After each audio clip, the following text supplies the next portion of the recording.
இடியையும் ஐடியையும் சிபிஐயையும் ஒரு சில இடங்கள்ல நீதிமன்றங்களையும் வைத்து பாரதிய ஜனதா கட்சியினர் எதிர்க்கட்சிகளை வளைக்கிறதும் எதிர்க்கட்சிகளை ஒண்ணுமில்லாம ஆக்குறதும் தொடர்கதையாகிவிட்டு வருகிறது. திரு அரவிந்த் கெஜ்ரிவால் மேலையும் துணை சிஎமாக இருந்த மணிஷ் சிசோடியா மேலையும் ஒரு அடக்குமுறைகளை திரு கே நேரு மேல பல்வேறு குற்றச்சாட்டுகளை புகுத்தி எதிரான வழக்குகளை பதிவு செய்யணும் அப்படிங்கிற ஒரு அழுத்தத்தை கொடுத்து வர்றது எந்த காலகட்டத்தில் பாத்தீங்கன்னா இதே இங்க தமிழகத்துல தேர்தல் நெருங்கி கொண்டிருக்கக்கூடிய காலகட்டத்தில் பழிவாங்கும் பாஜக இது பேரு மட்டுமல்ல, இது பாரதிய ஜனதா கட்சியினுடைய ரத்த சரித்திரம். அது எப்படின்னு கேக்குறீங்களா? 2014 ஆரம்பிச்சு இன்றைய காலத்தொட்டு வரைக்கும் எல்லா மாநிலம் விட்டு மாநிலமும் பாரதிய ஜனதா கட்சிக்கு நேர் எதிராக களமாடக்கூடிய எதிர்கட்சிகளை தும்சம் செய்வதற்கு பாரதிய ஜனதா எடுத்திருக்கக்கூடிய ஆயுதம் இடி, ஐடி, சிபிஐ மற்றும் ஒரு சில இடங்கள்ல ஜுடிஷியரி. இதை பத்தின ஒரு தெளிவான காணொலியாக இன்றைய காணொலி இருக்கும். தொடர்ந்து இணைந்திருங்கள். Powering enterprise networks and data centers. Design, deploy, secure, manage. Cavio, your infrastructure partner. Visit our website. Contact Cavio today.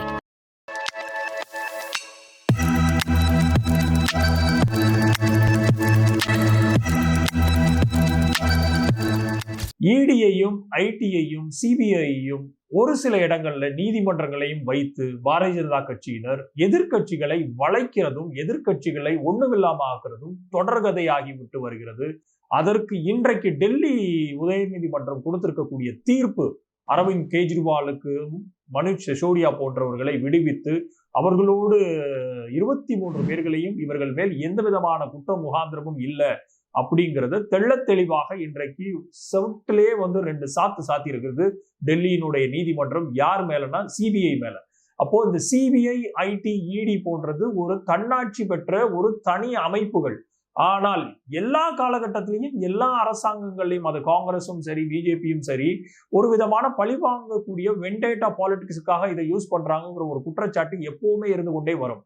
ஆனால் இன்றைய ஆளும் அரசாங்கம் பாரதிய ஜனதா கட்சியினுடைய மோடி, அமித்ஷாவினுடைய கூட்டணியில் ஆளக்கூடிய இந்த அரசாங்கத்துல 2014 ஆரம்பித்து இன்றைய வரைக்கும் கிட்டத்தட்ட 195 கேசுகள் பதியப்பட்டிருக்குது. இடி மூலியமாக என்போர்ஸ்மெண்ட் டைரக்டரேட்டால பதியப்பட்ட வழக்குகள் 195 வழக்குகள். இதுல அதிகபட்சமாக கன்விக்ட் ஆனது எவ்வளவு பேர் தெரியுமா? 2 பேர் தான். அப்போ 195 பேர்லையும் 95% மேல அனைத்துமே ரீஜனல்ல இருக்கக்கூடிய, சென்ட்ரல் லெவல்ல இருக்கக்கூடிய Indian national Congress, AAP party, அப்புறம் ஆம் ஆத்மி, அப்புறம் திரிணாமுல் காங்கிரஸ், டிஎம்கே போன்ற, திமுக போன்ற இன்றைக்கு தமிழகத்துல பெரும் குடைச்சலுக்கு உள்ளாகிக்கிட்டு இருக்கிற இடியின் மூலியமாக திரு நேரு உட்பட அவர்களுடைய குடைச்சல் எல்லா ஆளும் கட்சிக்கு எதிராக இருக்கக்கூடிய மாநிலங்கள்ல நடைபெற்று கொண்டே இருக்கிறதுங்கிறதா வரலாறாக இருக்குது. அப்போ இந்த பாரதிய ஜனதா கட்சியினுடைய இந்த செயல்பாடு எதை குறிக்குது அப்படி என்றால், ஒரே தேர்தல், ஒரே நாடு, ஒரே மொழி, ஒரே இனம்ங்கிற அதை நோக்கி நகர்த்து கொண்டு போறது. அப்போ எனக்கு எதிராக எந்த எதிரியும் இருக்கக்கூடாது அப்படின்னு நினைக்கிற அந்த பாசிசத்தினுடைய சித்தாந்தம் மிகப்பெரிய ஒரு கேடு அப்படிங்கிறத இன்றைக்கு டெல்லி உயர் நீதிமன்றம் செவிலிலே 4 சாத்தி சிபிஐ மேல வழக்கு பதிவு செய்யணும், துறை ரீதியான நடவடிக்கைகளை, குற்ற முகாந்திரம் எதுவுமே இல்லாம ஒரு சிட்டிங் சீஃப் மினிஸ்டராக அன்றைக்கு இருந்த திரு அரவிந்த் கெஜ்ரிவால் மேலையும் துணை சிஎமாக இருந்த மணிஷ் சிசோடியா மேலையும் ஒரு அடக்குமுறைகளை டெல்லியின் ஆட்சியாளர்கள், டெல்லியில இருக்கக்கூடிய அமைப்புகளை வைத்து, அங்க இருக்கக்கூடிய போலீஸ் துறையை வைத்து அவர்களை கைது செய்து அவர்களை கிட்டத்தட்ட அரவிந்த் கெஜ்ரிவால் 200 நாட்களுக்கு மிகாமல் அவர் சிறைச்சாலையில் இருந்தார். மணிஷ் சிசோடியா கிட்டத்தட்ட 1.5 வருஷ காலமாக அங்க சிறைச்சாலையில் இருந்தார். அப்போ இவர்கள் ஒரு பொய்யாக சொல்லக்கூடிய ஒரு வழக்குகள்ல கூட கிட்டத்தட்ட பல்வேறு தலைவர்கள் பல நாட்களாக போய் சிறைச்சாலையில வாடி வதைபடுறத எந்த விதமான ஜனநாயக பூர்வமான எந்த நாடுகள்லையும் இதை அனுமதிக்க முடியாது அப்படிங்கிறதுதான் நிதர்சனமான உண்மை. ஆனால் இவர்களுக்கு ஜனநாயகத்தின் மேலேயும் நம்பிக்கை கிடையாது, ஜனநாயக அமைப்புகள் மேலேயும் நம்பிக்கை கிடையாது. ஒட்டுமொத்தமாக பாரதிய ஜனதா கட்சியும் RSSம் இந்தியாவினுடைய கான்ஸ்டிடியூஷன்ஸ்க்கு எதிரி. இந்தியாவினுடைய கான்ஸ்டிடியூஷன் புக்ல என்னென்னலாம் ஷரத்துகள் கொடுத்திருக்குதோ அதை அத்தனையும் மழுங்கடிக்கவும், அதை அத்தனையும் துடைத்து எரியறதுக்குரிய எல்லா வேலைகளையும் காலந்தொட்டு அவர்கள் பண்ணி வந்திருக்கிறது தான் வரலாறு. அதற்கு இன்னைக்கு டெல்லியினுடைய உயர்நீதிமன்றம் மிகப்பெரிய ஒரு சம்மட்டி அடியை குடித்து அரவிந்த் கெஜ்ரிவாலையும் மணிஷ் சிசோடியா அவர்களையும் கன்விக்ஷன்ல இருந்து வெளியில தள்ளி இருக்கிறாங்க. அவர்கள் மேல எந்த குற்ற முகாந்திரமும் இல்லை அப்படிங்கிறத நிறுவி இருக்கிறாங்க அப்படிங்கிறத நம்ம பார்க்கிறோம். இது எல்லாத்தையும் மீறி இன்றைக்கு தமிழகத்துல திரு கே நேரு மேல பல்வேறு குற்றச்சாட்டுகளை புகுத்தி, பல்வேறு வாட்ஸ்அப் ஸ்கிரீன்ஷாட் எங்கள்கிட்ட இருக்குது, பல்வேறு டாக்குமெண்ட்ஸ் இருக்குது அப்படின்னு பல்வேறு முகாந்திரங்கள்ல கோர்ட்ல வாதாடி அவர்களுக்கு எதிரான வழக்குகளை பதிவு செய்யணும் அப்படிங்கிற ஒரு அழுத்தத்தை கொடுத்து வர்றது எந்த காலகட்டத்தில்னு பாத்தீங்கன்னா, இதே இங்க தமிழகத்துல தேர்தல் நெருங்கி கொண்டிருக்கக்கூடிய காலகட்டத்துல. ஏன்னா திரு கே நேரு மேல கிட்டத்தட்ட 10 டிஸ்ட்ரிக்ட்ஸ் அவர் கண்ட்ரோல்ல இருக்குது. திமுகவினுடைய தேர்தல் அரக்கனாக தெரியப்படுகக்கூடிய திரு கே நேரு அவர்களை அழுத்தி அவரை அமுக்கி அவரை ஒடுக்கி விட்டோம் என்றால் ஒட்டுமொத்தமாக திமுகவுக்கு மிகப்பெரிய ஒரு பலத்தை பலவீனமாக்க முடியும் அப்படிங்கிறது பாரதிய ஜனதா கட்சியினுடைய எண்ணமாக இருக்கிறது. திருப்பியும் தமிழகத்துல இடியினுடைய கையை வைத்து அவர்களை கொதவாலையை நெரிக்கிற மாதிரி பண்றாங்க.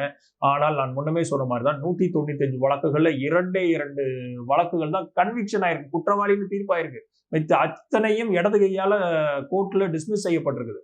அப்போ இவர்களுடைய தரம் எந்த லெவலுக்கு இருக்குது பாத்தீங்களா? பாரதிய ஜனதா கட்சி ஒட்டு மொத்தமாக நேரு அவர்களை 24 மணி நேரம் நேரு அவர்களை பற்றியே சிந்தித்துக் கொண்டு நேரு அவர்கள் மேலேயே பல்வேறு குற்றச்சாட்டுகளை குவித்து வந்த அவர்கள் ஒட்டுமொத்தமாக நேரு உருவாக்கி வைத்திருந்த தன்னாட்சி துறைகளா இருக்கட்டும், அவர்கள் உருவாக்கி வைத்திருந்த ஒவ்வொரு அமைப்புகளையும் ஒட்டுமொத்தமாக தரைமட்டமாக்கி கொண்டே இருக்கிறார். இது எல்லாத்துக்கும் உச்சபட்சமாக பாபா சாஹேப் அம்பேத்கர் அவர்கள் எழுதி கொடுத்த கான்ஸ்டிடியூஷன் சட்ட புஸ்தகத்தையும் இவர்கள் என்றைக்குமே மதித்தது கிடையாது. அதை எவ்வளவுக்கு எவ்வளவு அதை சிதலமடைய செய்யணுமோ அதற்கான வேலைகளை ஒவ்வொரு மாநிலம் விட்டும் மாநிலம் கொண்டு வந்து கொண்டே இருக்கிறார்கள். இதற்கு ஜனநாயக பூர்வமான பல்வேறு கட்சிகள் அதற்கான எதிர்வினைகளை ஆற்றிக்கொண்டே வருகிறது. அதில் முன்னோடி மாநிலமாக தமிழகம் இருக்கிறது. அதில் முன்னோடி தலைவராக திரு மு.க. ஸ்டாலின் அவர்கள் இருக்கிறார். அதனுடைய நீட்சி தான் இன்றைக்கு ஒவ்வொரு தலைவர்களும் எதிர்கட்சியிலிருந்தும் பல்வேறு கட்சிகள்ல இருந்தும் நேரடியாக அவர் கூட வந்து கரத்தை வலு சேர்க்கிறத நம்ம பார்க்கிறோம். எது எப்படியோ பாரதிய ஜனதா கட்சியினுடைய இந்த அடக்கு ஒடுக்குமுறை பாசிசத்தினுடைய இந்த அடக்குமுறைகளை எதிர்த்து களம் காண வேண்டியது ஒவ்வொரு மாநிலத்தில் இருக்கக்கூடிய ஒவ்வொரு எதிர்கட்சிகளுடைய தலையாய கடமையாக இருக்கிறது. அந்த தலையாய கடமையிலிருந்து பின்வாங்கின பல தலைவர்கள் இன்றைக்கு அமைதியாக பாரதிய ஜனதா கட்சியில் ஐக்கியமான அடுத்த செகண்டே வாஷிங் மிஷின்ல போட்டு துணியை பட்டவர்த்தனமாக வெளிச்சமாக பாஜக சேர்ந்த அடுத்த செகண்டே எல்லாம் கிளீன் ஆகிற மாதிரி பல்வேறு எதிர்கட்சிகள் அதை பண்ணியிருக்கிறார்கள். ஆனால் ஒரு சில எதிர்கட்சி தலைவர்கள் செல்வி மம்தா பானர்ஜி போன்றவர்கள், ஐயா ஸ்டாலின் போன்றவர்கள், அப்புறம் இன்னும் ஒரு சில தலைவர்கள் சிபு சோரன் போன்றவர்கள், அவருடைய மகனார், இப்படி பல்வேறு பேர் வந்து இந்த மூர்க்கத்தனமான இந்த அரசியல் அநாகரிகத்தை எதிர்த்து கொண்டே வந்திருக்கிறார்கள். அவர்களுக்கு ஒட்டுமொத்தமாக ஜனநாயக சக்திகளாக இருக்கக்கூடிய மக்களும் அவர்களுக்கு பின்னால் அணிவகுத்து நிற்கிறது தான் இன்றைய ஜனநாயகத்தை இன்னும் காத்து கொண்டு இருக்கிறது. எது எப்படியோ அடுத்தடுத்து வரக்கூடிய காலகட்டங்களில் பாரதிய ஜனதா கட்சியினுடைய செயல்பாடுகள் தமிழக அரசியல்ல என்ன மாதிரியான தாக்கத்தை தெரியப்படுத்த போகிறது, என்ன மாதிரியான தாக்கத்தை அதிகரிக்க போகிறது அப்படிங்கிறத தொடர்ந்து இணைந்திருங்கள் லீடர்ஸ் சேனல்ல. அதனுடைய ரிசல்ட் என்னங்கிறதை உங்களுக்கு நாளுக்கு நாள் கொண்டு வந்து சேர்க்கிறதுக்கு துணையாக இருக்கும். நன்றி, வணக்கம்.